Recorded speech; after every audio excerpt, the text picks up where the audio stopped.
the EU commissioning body there threatened Elon Musk, a non-EU citizen, talking to Donald Trump, Yeah, a non-EU during the citizen running for campaign in president, October. Yeah. and threatened them specifically not to talk about the unrest, the street protests in the UK at the time. The UK is no longer a member of the EU, so the EU was threatening, and today we're hearing they're threatening $1 billion in fines against X for non-compliance with disinformation. And we've seen the head of their commission target non-EU citizens talking to non-EU citizens about non-EU territories.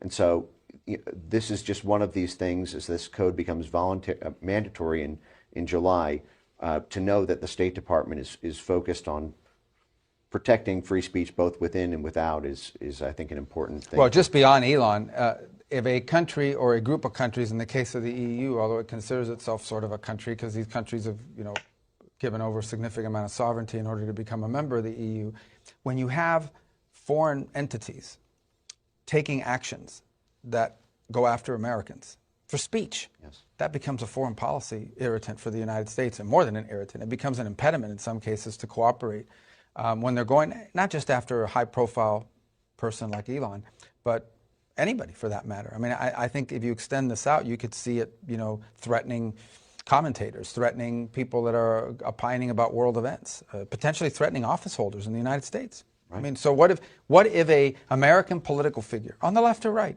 criticized something that was happening in Europe? Imagine right now if all these people freaking out over Bukele in El Salvador were suddenly being threatened by some Western Hemisphere version of the EU. Oh, we're going to come after you because you're attacking the president of El Salvador. And the left would be freaking out. Right. So I think that this is a very legitimate issue for us to raise as a bilateral, or in this case with the EU, irritant in our foreign policy. It has to become part of one of the things that we raise when we interact with them about the impact this is having on American citizens. At the end of the day, the number one priority of the State Department is to serve the national interest of the United States and the interest of the American people.